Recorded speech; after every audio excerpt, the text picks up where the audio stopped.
साथियों नमस्कार and welcome to Samadhan the solution. I am doctor Ashok Vijay और आज मैं फिर से एसएससी जीडी 2025 के लिए संपूर्ण जीके जीएस और स्टैटिक जीके की बात करूंगा। ये टॉप एमसीक्यूज होंगे और ये वो एमसीक्यूज का प्रैक्टिस सेट है और ये प्रैक्टिस सेट नंबर 6 है। इसके पहले इस तरह के जो है सेट्स हैं, 5 सेट्स आ चुके हैं, 6वां सेट है और उम्मीद है आपने देखा होगा। और ये टॉप एमसीक्यूज है जो किसी न किसी समय एसएससी की परीक्षा में पूछे गए हैं और इस एसएससी जीडी 2025 की इस परीक्षा में आने की पूरी संभावना है। कंटेंट, समस्त कंटेंट पूरे वही होंगे जो अभी तक की वीडियोस में थे, क्लासेस में थे। ये history, geography, polity, economy, science, sports, दिवसों से, चर्चित व्यक्तित्व से और फोक डांसेस से, वाद्य यंत्रों से होंगे क्वेश्चन। पुरस्कार सम्मान से लगातार प्रश्न पूछे जाते रहे हैं। त्यौहार से योजनाएं, संस्थान, जनगणना, राजधानी व मुद्रा, नेशनल पार्क, ये जो इम्पोर्टेंट टॉपिक्स होते हैं जो कि एसएससी पूछता है वो सारे टॉपिक्स कवर किए गए हैं, इसलिए बहुत ध्यान से पूरी वीडियो देखिए। आइए प्रारंभ करते हैं। पहला प्रश्न है, महात्मा गांधी को वन मैन बाउंड्री फोर्स किसने कहा? Who called Mahatma Gandhi one man boundary force? Subhash Chandra Bose ने कहा, या रविंद्रनाथ टैगोर ने कहा, लॉर्ड माउंटबेटन ने कहा, या मदन मोहन मालवीय ने कहा?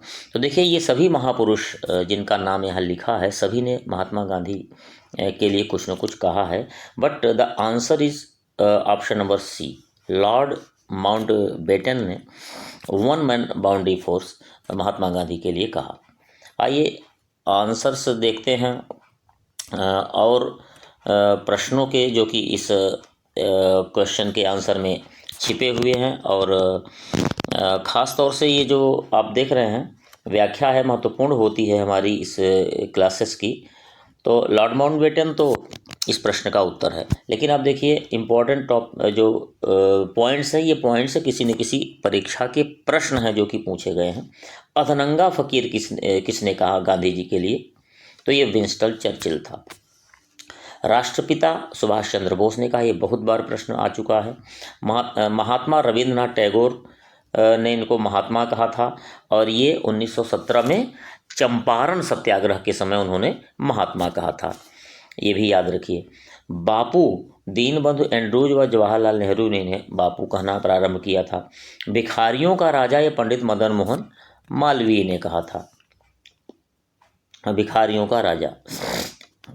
और अन्य उपाधियों में गांधी जी को मलंग बाबा, केसरे हिंद और भर्ती करने वाला सार्जेंट, ये उपाधियां दी गई थीं पहले। तो इस तरह से आप देख रहे हैं कि इतने महत्वपूर्ण प्रश्न हैं और एक प्रश्न के सापेक्ष आपको इतने प्रश्नों के उत्तर आपको देखने को मिल रहे हैं।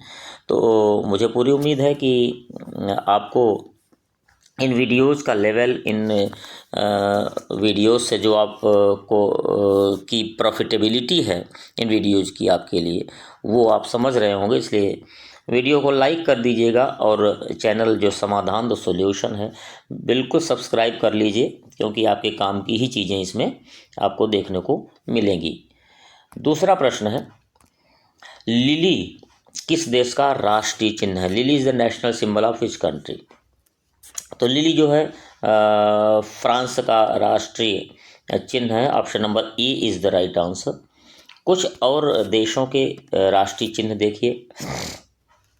इटली और इंग्लैंड का है सफ़ेद लिली, बांग्लादेश का वाटर लिली, जापान का गुलदाउदी, ये सब राष्ट्रीय चिन्ह हैं इन देशों के। नॉर्वे का शेर, स्पेन का ईगल, अमेरिका का बाल्ड ईगल, डेनमार्क का समुद्री तट और पाकिस्तान का चांद तारा। आप जानते हैं हरे रंग में चांद तारा पाकिस्तान का जो है झंडे में दिखता है।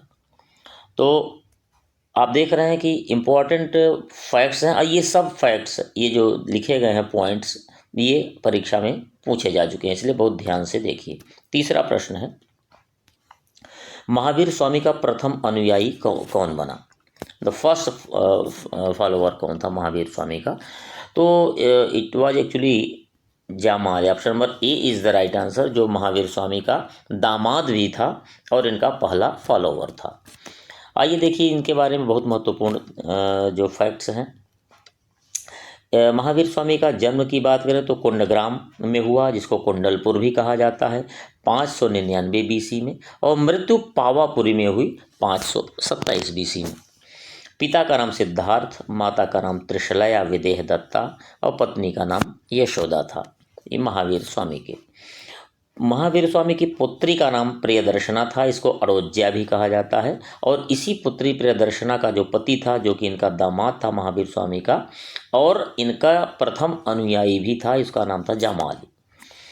ज्ञान प्राप्ति इनको 42 वर्ष की उम्र में हुई, जाम्ब्रिक ग्राम के निकट हुई, ऋजुपालिका नदी तट पर हुई। ये तीनों याद रखिए फैक्ट्स पॉइंट्स।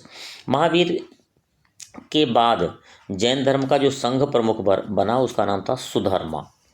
जैन सिद्धांत जो है से संबंधित है स्यादवाद, तो ये प्रश्न आता है स्यादवाद किस सिद्धांत से संबंधित है, तो इसको याद रखिएगा कि स्यादवाद जो है जैन सिद्धांत से संबंधित है, और इसका या सत्य का अनेकांत सिद्धांत इसके कहते हैं। इसका मतलब है कि सत्य के अनेक पहलू हैं।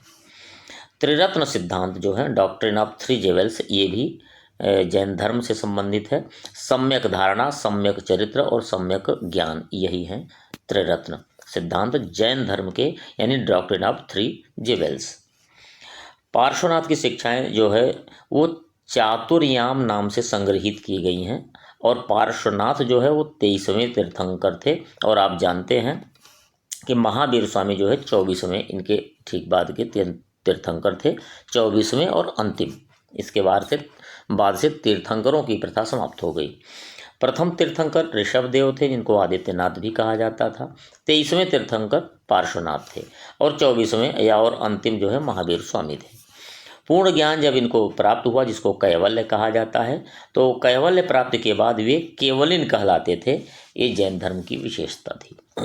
अब आप देखिए इनमें कितने प्रश्नों का उत्तर आपने देखा, कम से कम 20 प्रश्न, तो बहुत ध्यान से इसको देखिए।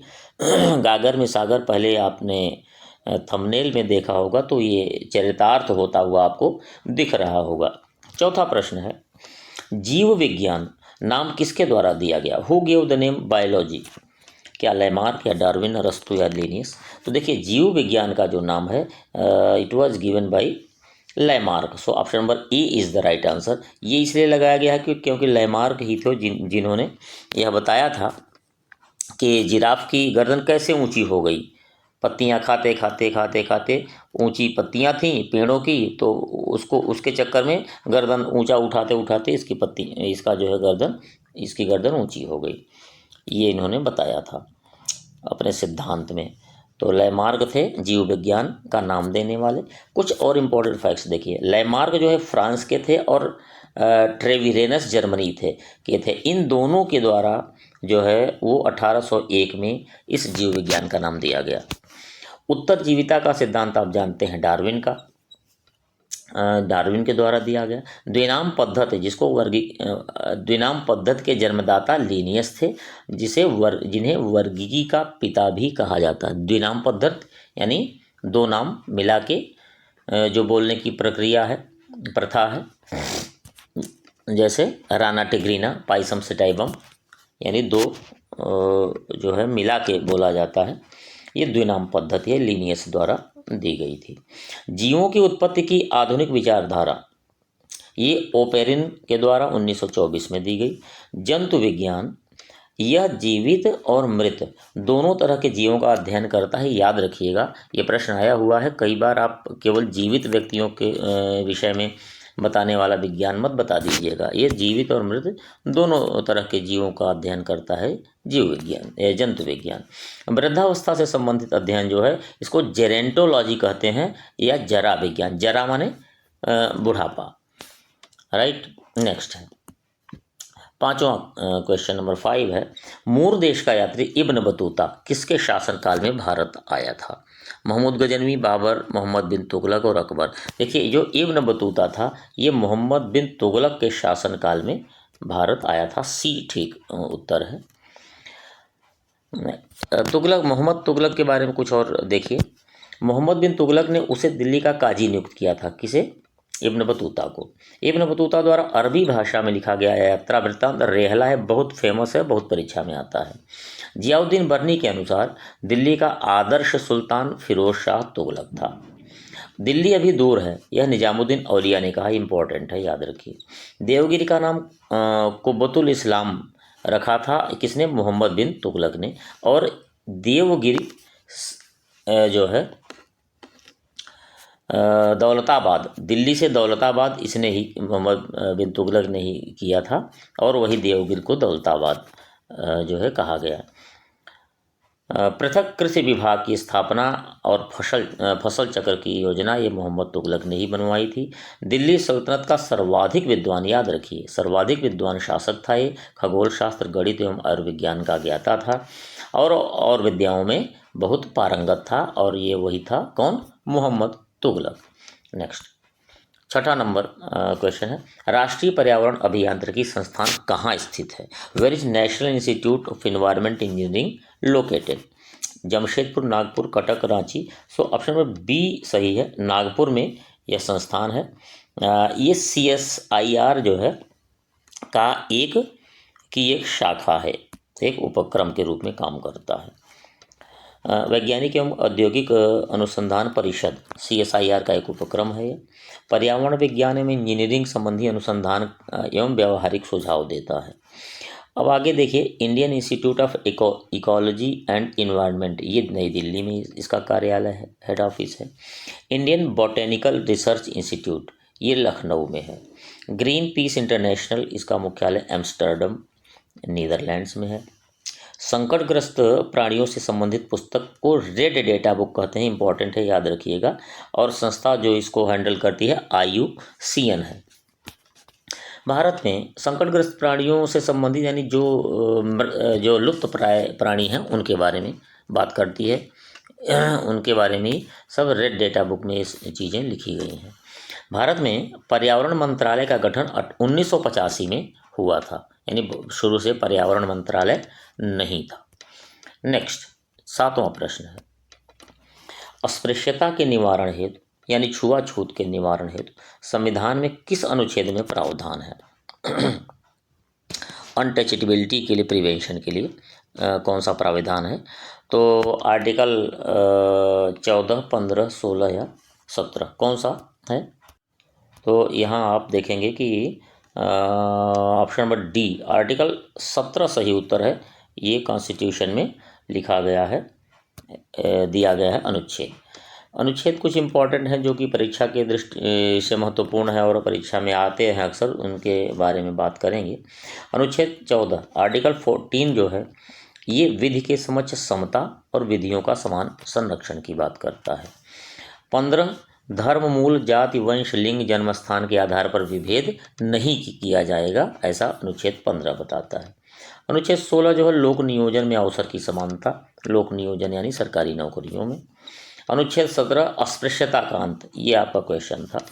अस्पृश्यता का अंत यानी छुआछूत का अंत अनुच्छेद 17 करेगा। अनुच्छेद 19 की बात करें तो यह वाक स्वातंत्र अधिकारों का संरक्षण करता है, बोलने की स्वतंत्रता की बात करेगा। अनुच्छेद 21, प्राण एवं दैहिक स्वतंत्रता का संरक्षण, और बड़ा इंपॉर्टेंट है अनुच्छेद 21 क, यानी 21A ये बाद में जोड़ा गया था। यह मूल अधिकार के रूप में बच्चों के लिए निःशुल्क एवं अनिवार्य शिक्षा का अधिकार, RTE act, right to education act को इसी के तहत जोड़ा गया था। ये परीक्षा में आता भी है। नेक्स्ट, 8वां प्रश्न है, पृथ्वी दिवस कब मनाया जाता है? When is the earth day celebrated? तो अर्थ डे ये पहले से लिखा है 22 अप्रैल को, option number D is again right. 7 अप्रैल को विश्व स्वास्थ्य दिवस, इसमें अप्रैल वाले जो दिवस हैं इम्पोर्टेंट वो आप देखेंगे। 14 अप्रैल को अंबेडकर जयंती कह लीजिए केवल। 17 अप्रैल को विश्व हीमोफीलिया दिवस और 18 अप्रैल को विश्व विरासत दिवस। ये दिवस याद रखिए, परीक्षा में पूछे जा चुके हैं। 9वां नंबर प्रश्न है, 1857 के विद्रोह के समय भारत का गवर्नर जनरल कौन था? उस समय गवर्नर जनरल लॉर्ड कैनिंग था। ऑप्शन नंबर सी सही उत्तर है। तो Lord Canning was the governor general of India at that time 1857 के समय लॉर्ड कैनिंग कार्यकाल था 1856 से 62। तो इस कार्यकाल के बीच में 1856 से 62 के बीच में 57 में ये घटना हुई थी, क्रांति हुई थी। ये गवर्नर जनरल तथा प्रथम वायसराय था। प्रथम वायसराय भी पहले गवर्नर जनरल ही होते थे, लेकिन उसी समय क्रांति के बाद सन 57 में क्रांति हुई तो सन 1958 में, तो याद रखिए 1958 में जो ये गवर्नर जनरल का पद था ये वायसराय में कन्वर्ट कर दिया गया और कंपनी से जो है क्राउन के हाथों में शक्ति सत्ता की आ गई भारत की। कलकत्ता, बम्बई और मद्रास विश्वविद्यालयों की स्थापना, यूनिवर्सिटीज़ की तीनों स्थापना कैनिंग के ही कार्यकाल में हुई थी। बिहार जगदीशपुर में मुख्य संगठनकर्ता कुंवर सिंह थे। इम्पॉर्टेंट है, ये दोनों आते हैं परीक्षा में। नाना साहब के कमांडर इन चीफ की बात करें तो तात्या टोपे थे। नेता जिन पर 50,000 रुपये का उस समय इनाम रखा गया था वो कौन थे? फैजाबाद के मौलवी अहमदुल्ला शाह। इंग्लैंड के उस समय प्रधानमंत्री थे पामस्टर्न। और अच्छा हाँ, इसमें एक इम्पॉर्टेंट जो कई बार प्रश्न आता है, प्रथम स्वतंत्रता संग्राम न प्रथम था, न राष्ट्रीय था, न स्वतंत्रता संग्राम था। ये जो है आरसी मजूमदार द्वारा कहा गया है, इसको याद रखिए। और ये जो जिसने कहा कि यह प्रथम स्वतंत्रता संग्राम था वो थे वीडी सावरकर। ये वीडी है, वीडी सावरकर, विनायक दामोदर सावरकर थे। इन्होंने कहा कि प्रथम स्वतंत्रता संग्राम है। और आरसी मजूमदार ने क्या कहा? ये न प्रथम था, न राष्ट्रीय था, न स्वतंत्रता संग्राम था। नेक्स्ट, आपको ठीक लग रहा हो कि आपके काम की चीज़ें हैं और इस पर मेहनत किया गया है तो लाइक ज़रूर कर दीजिएगा। समाधान द सॉल्यूशन चैनल है, आपके काम की चीज़ें इसमें हमेशा रहेंगी। 10वां प्रश्न है, फिनलैंड की राजधानी कौन सी है? तो फिनलैंड की राजधानी आप जानते हैं हेलसिंकी है, बी सही है। कुछ राजधानी देशों की और मुद्राएं जो परीक्षा की दृष्टि से महत्वपूर्ण है उनको देखिए। तो फिनलैंड की राजधानी हेलसिंकी थी और इसकी मुद्रा यूरो थी। ब्रिटेन की राजधानी लंदन और ब्रिटेन की मुद्रा जो है पाउंड स्टर्लिंग। जाम्बिया की राजधानी लुसाका और मुद्रा क्वाचा। साउथ अफ्रीका प्रिटोरिया, मुद्रा रैंड। ऑस्ट्रेलिया की राजधानी कैनबरा और मुद्रा ऑस्ट्रेलियन डॉलर। अब देखिए, इटली की राजधानी रोम, फ्रांस की पेरिस और जर्मनी की बर्लिन। और इन तीनों की जो मुद्राएं यूरो हैं, क्योंकि एक पूरा समूह है जिसमें सबने एक मुद्रा को अडॉप्ट किया हुआ है देशों ने, यूरोपियन यूनियन के देशों ने। नेक्स्ट, 11वां प्रश्न है, जम्मू कश्मीर की सबसे लंबी पर्वत श्रृंखला कौन है? Longest mountain range of Jammu and Kashmir. तो देखिए, ये जम्मू कश्मीर ये वाला यदि आप मैप में देखेंगे तो जम्मू कश्मीर का ये जो भाग है ये पूरा है और यहाँ पीर पंजाल ये जो है रेंज है, ये सबसे लंबी श्रृंखला यहाँ है। सो option number A is the right answer. भारतीय प्रायद्वीप की सबसे ऊंची चोटी अनाईमुडी, खूब प्रश्न आया है, इसको याद रखिएगा। भारतीय प्रायद्वीप की सबसे ऊंची चोटी है। उत्तर प्रदेशी हिमालय का सर्वोच्च शिखर जो है नंदा देवी है। कश्मीर का गुलमर्ग, हिमाचल का कुल्लू, पीर पंजाल तथा धौलाधार श्रेणी के मध्य लघु हिमालय में स्थित है। तो ये जो इम्पोर्टेंट जो प्लेसेस हैं ये कहाँ हैं? पीर पंजाल और धौलाधार श्रेणी के बीच में लघु हिमालय के पास स्थित है। अरावली श्रेणी राजस्थान में है। वृहद हिमालय का अन्य नाम जो है, इसका अन्य नाम पूछा गया है कई बार, तो याद रखिए वृहद हिमालय का अन्य नाम जो है वो हिमाद्री है, सर्वोच्च हिमालय है या महान हिमालय है। इलायची की पहाड़ियाँ तमिलनाडु में हैं। महाराष्ट्र में पश्चिमी घाट का नाम सह्याद्री पहाड़ियाँ है, यानी सह्याद्री पहाड़ियाँ महाराष्ट्र में पश्चिमी घाट को कहा जाता है। इम्पॉर्टेंट फैक्ट्स हैं, ये पॉइंट्स हैं, ये कभी कभी किसी न किसी परीक्षा में ये प्रश्न आए हुए हैं, इसलिए इनको ध्यान से देख लीजिए। सौर मंडल का सबसे चमकदार ग्रह कौन सा है? तो सबसे चमकदार ग्रह है शुक्र, ऑप्शन नंबर सी सही उत्तर है। ये सबसे ज़्यादा चमकता है, शाम को भी दिखाई देगा, भोर में भी दिखाई देगा, इसलिए इसे शाम का तारा या भोर का तारा भी कहा जाता है शुक्र को। ये सबसे गर्म और चमकीला सबसे ज़्यादा है। सबसे गर्म क्यों है? सूर्य के नज़दीक है। पृथ्वी की जुड़वा बहन जो है आकार और द्रव्यमान में समानता के कारण इसे ही कहा जाता है, पृथ्वी की जुड़वा बहन शुक्र को। शुक्र और बुध का कोई उपग्रह नहीं है, ये भी याद रखिए। सबसे बड़ा ग्रह बृहस्पति है, सबसे छोटा और सूर्य से निकटतम ग्रह जो है बुध है। वर्ष में केवल 3 बार दिखता है। पृथ्वी से निकटतम ग्रह शुक्र है, पृथ्वी से निकटतम ग्रह शुक्र है और पृथ्वी शुक्र एवं मंगल के मध्य स्थित है, ये भी याद रखिए।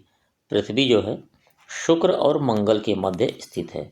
यदि सूर्य यहाँ है तो सूर्य के बाद बुध, शुक्र, पृथ्वी, मंगल, इस तरह से। तो पृथ्वी जो है शुक्र और मंगल के मध्य स्थित है। सबसे मंद गति वाला ग्रह मंगल। अब देखिए सूर्य से ग्रहों की दूरी आप देखेंगे तो सूर्य से ग्रहों की दूरी सबसे नज़दीक बुध है, उसके बाद शुक्र, पृथ्वी, मंगल, बृहस्पति, शनि, अरुण, वरुण। और पृथ्वी से ग्रहों की दूरी तो वही शुक्र, मंगल, बुध, बृहस्पति, शनि, अरुण, वरुण। इस तरह से ये शुक्र और सूर्य और पृथ्वी से दूरी हैं इन ग्रहों की। नेक्स्ट 13वां नंबर प्रश्न है, कौन सा सुमेलित नहीं है? Which of the following is not matched? धान, ये देखिए ये जो फसलें हैं इन फसलों से इनकी क्या है, किस्में हैं, इनसे मैच करवाना। देखिए धान की किस्म रत्ना है, ये सही है। सरसों की वरुण, ये भी सही है। अलसी जो है इसकी नीलम, ये भी ठीक है। फिर मटर पूसा सुगंधा, ये गलत है। देखिए ये गलत है और जो गलत है वही सही होगा क्योंकि सुमेलित नहीं है पूछा गया। ये पूसा सुगंधा धान की किस्म है, पूसा सुगंधा धान की किस्म है, मटर की नहीं। नेक्स्ट देखिए व्याख्याएं देखिए।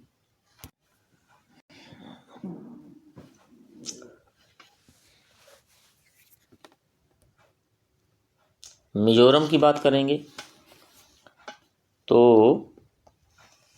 52, सिक्किम 86, नागालैंड 119। केंद्र शासित प्रदेश में न्यूनतम जनसंख्या घनत्व किसका है? अंडमान निकोबार का 46 है। भारत का जनसंख्या घनत्व 382 व्यक्ति है प्रति वर्ग किलोमीटर, भारत की बात की जाए। और भारत के सापेक्ष आप अरुणाचल का कितना है? 17 है। जनसंख्या घनत्व 1911 से 21 में ऋणात्मक रहा है, पहला ऐसा दशक रहा है। शेष में लगातार जनसंख्या घनत्व में निरंतर वृद्धि होती रही है। 2001 से 11 में जनसंख्या घनत्व में वृद्धि जो है, जो अभी लेटेस्ट जनगणना हुई है पिछली बार, उसमें 57 व्यक्ति प्रति वर्ग किलोमीटर की वृद्धि हुई है 2001 से 11 के बीच में। नेक्स्ट है, हाल ही में IIT दिल्ली ने अपना पहला अंतर्राष्ट्रीय परिसर कहाँ खोला है? इंटरनेशनल कैंपस पहला IIT दिल्ली ने कहाँ खोला है? तो ये आबू धाबी में खोला है, ऑप्शन नंबर ए सही है।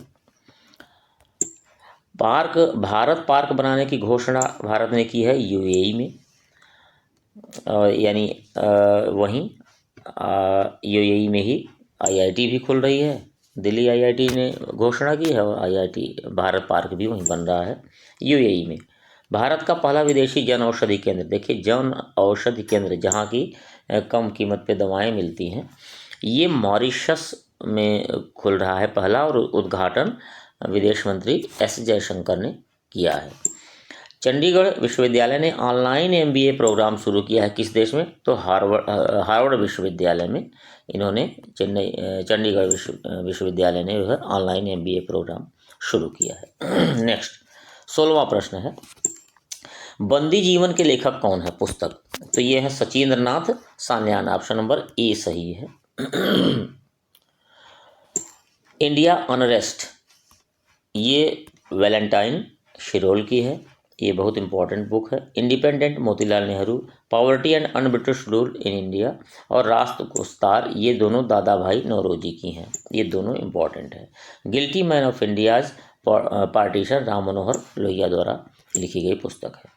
नेक्स्ट 17वां प्रश्न, हिंदुस्तान रिपब्लिकन एसोसिएशन की स्थापना कब हुई? बहुत बार प्रश्न आया है। तो देखिए Hindustan Republican association Hindustan socialist Republican association, दोनों हैं। तो रिपब्लिकन एसोसिएशन 24 में और सोशलिस्ट लग जाए तो 28 में, याद रखिएगा। और 1924 में हिंदुस्तान रिपब्लिकन एसोसिएशन की स्थापना हुई कानपुर में, और सचिंद्र नाथ सान्याल, राम प्रसाद बिस्मिल और चंद्रशेखर आज़ाद ने इसकी स्थापना की, लेकिन अध्यक्ष जो है सान्याल ही थे। उद्देश्य इसका क्या था? सशस्त्र संघर्ष के माध्यम से ब्रिटिश साम्राज्य की समाप्ति, यानी गरम दल के थे। कांग्रेस काकोरी कांड जो है इन्होंने किया, इसको काकोरी ट्रेन एक्शन, ये उत्तर प्रदेश सरकार ने इसका नाम दिया है। 9 अगस्त 1925 को ये काकोरी कांड हुआ था, जिसका नाम अब हो गया है काकोरी ट्रेन एक्शन। फांसी हुई 19 दिसंबर 1927 को अशफाक उल्ला खान गोरखपुर में, राम प्रसाद बिस्मिल को फैजाबाद में और ठाकुर रोशन सिंह को इलाहाबाद में। अलग अलग जगह फांसी इन्होंने, अंग्रेजों ने इनको दी थी। और बाद में जो है HRA थी वो HSRA हो गई, हिंदुस्तान सोशलिस्ट रिपब्लिकन एसोसिएशन हुई, और ये सितंबर 1928 में, 4 साल बाद। फिरोज शाह कोटला मैदान नई दिल्ली में स्थापना हुई। नेतृत्व इसका चंद्रशेखर आज़ाद ने किया। सदस्य भगत सिंह और सुखदेव भी थे। सैंडर्स की हत्या, सेंट्रल जो है असेंबली बम कांड, ये इसकी प्रमुख इस जो है समूह जो था, ग्रुप था, इसके प्रमुख कार्य थे। नेक्स्ट 18वां प्रश्न है, पुष्कर मेला कहाँ आयोजित होता है? ये बहुत इंपॉर्टेंट मेला है और खूब आता है प्रश्न। तो पुष्कर मेला जो है राजस्थान में आयोजित होता है। पुष्कर तीर्थ है, यही एकमात्र तीर्थ है जहाँ की ब्रह्मा का एकमात्र मंदिर है। कार्तिक पूर्णिमा को मेला लगता है पुष्कर झील में। यहाँ एक और ख़ास बात है कि इस पुष्कर झील में जो है, यहाँ लोग चंद्रग्रहण और सूर्य ग्रहण के समय स्नान करने का बड़ा महत्व है। वहाँ बहुत बड़ा मेला लगता है, बड़े भाव से, श्रद्धा से लोग स्नान करते हैं। प्रसिद्ध पशु मेला यहाँ लगता है, पशुओं से संबंधित कार्यक्रम होते हैं और श्रेष्ठ नस्ल के पशुओं को पुरस्कार दिया जाता है। राजस्थान के मेलों की बात करें तो कोलायत मेला और मरुस्थल मेला बहुत फेमस है। नेक्स्ट है 19वां प्रश्न है, जंग लगने के लिए क्या आवश्यक है? What are the required things for rusting? तो रस्टिंग के लिए क्या है? लोहा, ऑक्सीजन और आर्द्रता। तो लोहा, ऑक्सीजन और यही सही है, यही तीनों चीज़ चाहिए, लोहा, ऑक्सीजन एंड ह्यूमिडिटी। देखिए पहले ये इस तरह से कील थी, लेकिन जंग लगने के बाद इस तरह से हो गई, तो वाटर रस्ट जो है आ गई इसके बाद जब ऑक्सीजन इसमें मिली। तो जंग लगना एक रासायनिक प्रक्रिया है, याद रखिएगा, ये प्रश्न आता है। जंग लगने पर पदार्थ का भार बढ़ जाता है, याद रखिए, बढ़ जाता है। ये नहीं कि जंग लगने पर वो जो है घट जाएगा। जंग लग रहा तो लोहा क्षरण हुआ तो घट जाएगा, ऐसा नहीं है। जंग लगने पर भार बढ़ेगा। लोहा प्लस नमी plus oxygen equal to oxygen iron oxide, ferrous oxide हो गई, Fe2O3 हो जाएगा, और ये लोहे की परत पर जमकर उसका क्षरण कर देती है, यही जंग लगना होता है। नेक्स्ट है 20वां प्रश्न है, संयुक्त राष्ट्र संघ UNO कब बना? When was United Nations Organization established? तो ये 1945 में बना। ये आसान प्रश्न है, व्याख्याएं लेकिन महत्वपूर्ण है। UNO का पूरा नाम है यूनाइटेड नेशंस ऑर्गेनाइजेशन। स्थापना 24 अक्टूबर 1945 को हुई। मुख्यालय न्यूयॉर्क USA में। कार्य करने की भाषाएं अंग्रेजी और फ्रेंच हैं इसकी, UNO की। अन्य मान्यता प्राप्त भाषाएं जो है चीनी, रशियन, अरबी और स्पेनिश है।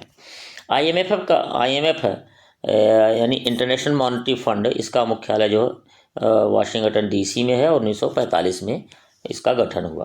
और वर्ल्ड बैंक साथ में ही गठन हुआ और मुख्यालय वहीं या वाशिंगटन DC में है।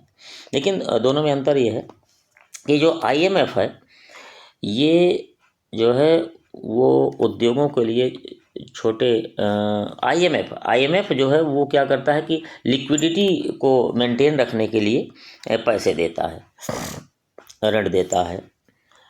और जो वर्ल्ड बैंक है ये वर्ल्ड बैंक क्या करता है, छोटे यानी जो आप कह लीजिए अंडर डेवलप्ड कंट्रीज हैं उनको उनके विकास के लिए ऋण देता है। UNDP United Nation Development Programme in 1965 में शुरू हुआ।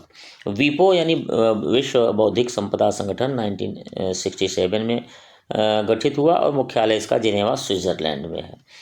WTO भी जो है जिनेवा स्विट्ज़रलैंड में मुख्यालय है, लेकिन ये 1 जनवरी 1995 में गठित हुआ और वर्तमान में यह लगातार कार्य कर रहा है और सबसे बड़ी संस्था है ट्रेड को, व्यापार को, विश्व के व्यापार को आगे बढ़ाने का सबसे बड़ी संस्था है। 21वां प्रश्न है, किस महाद्वीप से होकर कर्क, भूमध्य और मकर तीनों रेखाएं गुजरती हैं? देखिए, तीनों रेखाओं की जब बात हो तो it is Africa continent. Africa से आप देखिए तीनों रेखाएं जा रही हैं। देखिए ये है, ये पीला वाला ये है अफ्रीका महाद्वीप, आप देख रहे हैं, कर्क रेखा, और ये इक्वेटर है, भूमध्य रेखा, और ये मकर रेखा, तीनों होके गुजर रही हैं। कहाँ से? अफ्रीका महाद्वीप से। लोसर त्यौहार किस राज्य में मनाया जाता है? बड़ा इंपॉर्टेंट त्यौहार है, बहुत बार परीक्षा में, हर परीक्षा में पूछा गया है। लोसर त्यौहार ये लद्दाख का त्यौहार है। ऑप्शन नंबर डी सही उत्तर है। लद्दाख के अन्य त्योहारों की बात करें तो स्पितुक, गुस्टर फेस्टिवल ये महत्वपूर्ण है। जम्मू कश्मीर के उत्सवों की बात करें तो नौरेह बहुत महत्वपूर्ण त्यौहार है। ट्यूलिप फेस्टिवल और कंचोत फेस्टिवल ये बड़े महत्वपूर्ण त्यौहार हैं। गुरेज भी महत्वपूर्ण है, हेरत, ये सब याद रखिए, ये बहुत आते हैं परीक्षा में। लेवेंडर 2022 ये भद्रवाह जम्मू कश्मीर में ये मनाया गया। 23वां प्रश्न है, इसके बाद 2 और बचेंगे। भारतीय पुनर्जागरण का पिता किसे कहा जाता है? Who is called father of Indian renaissance? तो ये राजा राम मोहन राय, एकमात्र व्यक्ति उस समय के जिन्होंने बड़े ही महत्वपूर्ण कार्य किए। अन्य इनके नाम है भारतीय राष्ट्रवाद के पैगंबर, आधुनिक भारत के पिता, युगदूत, प्रथम आधुनिक पुरुष, भारतीय राष्ट्रवाद के जनक। यदि ऐसे प्रश्न में कोई आ जाते हैं इन नाम से तो मान लीजिए ये राजा राम मोहन राय की बात कर रहा है। ब्रह्म समाज के संस्थापक थे ये। 1828 में इन्होंने ब्रह्म समाज की स्थापना की। हालांकि इसका शुरू में नाम ब्रह्म सभा था, बाद में जो है ब्रह्म समाज इसका नाम कर दिया गया। प्रथम स्थापित संस्था इनके द्वारा जो थी वो आत्मीय सभा थी, 1815 में इन्होंने स्थापित की थी। उसके बाद ब्रह्म समाज इन्होंने स्थापित किया। अकबर सेकंड जो उस समय राजा था, मुगल सम्राट, उसने राजा की उपाधि इनको दी थी और राजा की उपाधि देकर इनको भेजा था अकबर सेकंड ने, कहाँ? ब्रिटेन भेजा था। वहाँ के जो है महाराज से मिलके, महारानी से मिलके अपनी पेंशन बढ़वाने के लिए भेजा था। हालांकि ये दुर्भाग्यवश आ नहीं पाए और राजा राम मोहन राय की ब्रिस्टल में वहीं मृत्यु हो गई और वहीं इनकी समाधि भी बना दी गई। भारतीय ब्रह्म समाज जो है वो केशव चंद्र सेन के द्वारा स्थापित की गई 1866 में। अच्छा, ये जो मूल नाम पहले ब्रह्म सभा था, बाद में ब्रह्म समाज जो पड़ा, ये इन्हीं केशव चंद्र सेन के कहने से ही बना था। देव समाज शिव नारायण अग्निहोत्री द्वारा और प्रार्थना समाज आत्माराम पांडुरंग द्वारा स्थापित किया गया। ये इन सारे समाजों से प्रश्न आते हैं, इसलिए ध्यान से 1-2 बार पढ़ लीजिए। 24वां प्रश्न है, इसके बाद अंतिम प्रश्न। अमीर खुसरो किस सूफी संत के शिष्य थे? तो अमीर खुसरो जो है शेख निजामुद्दीन औलिया के शिष्य थे। ये याद रखिए। अमीर खुसरो जो थे वो कवि थे, गायक थे, संगीतकार थे और लेखक थे। जन्म इनका एटा में हुआ, उत्तर प्रदेश में। खड़ी बोली के जनक माने जाते हैं। देखिए, सितार, तबला, कव्वाली के आविष्कारक थे। कितने महत्वपूर्ण व्यक्ति थे कि सितार जैसी जो है वाद्य यंत्र, तबला का आविष्कार किया, कव्वाली के आविष्कारक थे। और तूतीय हिंद यानी भारत का तोता इन्हें कहा जाता था। तो भारत का तोता कहा जाता था क्योंकि भारत के बारे में इन्होंने बहुत कुछ बताया तत्कालीन परिस्थितियों के बारे में। 25वां प्रश्न है, अंतिम प्रश्न है कि भारत के किस राज्य की विधानसभा ने शून्यकाल शुरू करने की घोषणा की है? करंट का प्रश्न है। तो शून्यकाल विधानसभा अभी तक लोकसभा में होता था, शून्यकाल विधानसभा ने शुरू किया है। कहाँ की? हिमाचल प्रदेश की। So option number B is the right answer. शून्यकाल जो है वो प्रश्नकाल के बाद होता है, 12 बजे से 1 बजे तक 1 घंटे का। और प्रश्नकाल क्या होता है? 11 से 12 बजे तक। इसमें प्रश्न पूछने से पहले सूचना देने की आवश्यकता नहीं होती, जबकि प्रश्नकाल में ऐसा होता है। तो आपने देखा कि ये कुल आपने 25 प्रश्न देखे हैं और 25 प्रश्नों को देखने के बाद आपको लगभग मान लीजिए 150 प्लस प्रश्नों के बराबर आपको आंसर मिला है। इसलिए ये गागर में सागर निश्चित है, और आप ये देखेंगे कि आपके लिए ये निश्चय ही बहुत प्रॉफिटेबल साबित होगा एसएससी जीडी 2025 के लिए। इसलिए समाधान द सॉल्यूशन को जो है इसकी क्लासेस को लगातार देखते जाइए, लाइक ज़रूर कर दीजिए, उन बच्चों को शेयर कीजिए जो जीडी की तैयारी कर रहे हैं, और सब्सक्राइब भी इसको कर लीजिए। बहुत बहुत धन्यवाद इस क्लास को देखने के लिए, और लगातार इसका पूरा आपने देखा होगा चैनल पर कि प्लेलिस्ट बनी हुई है, आप लगातार लाइन से पूरी वीडियोज़ देखिए, इसमें लाभ मिलेगा। बहुत धन्यवाद। जय हिंद, वंदे मातरम।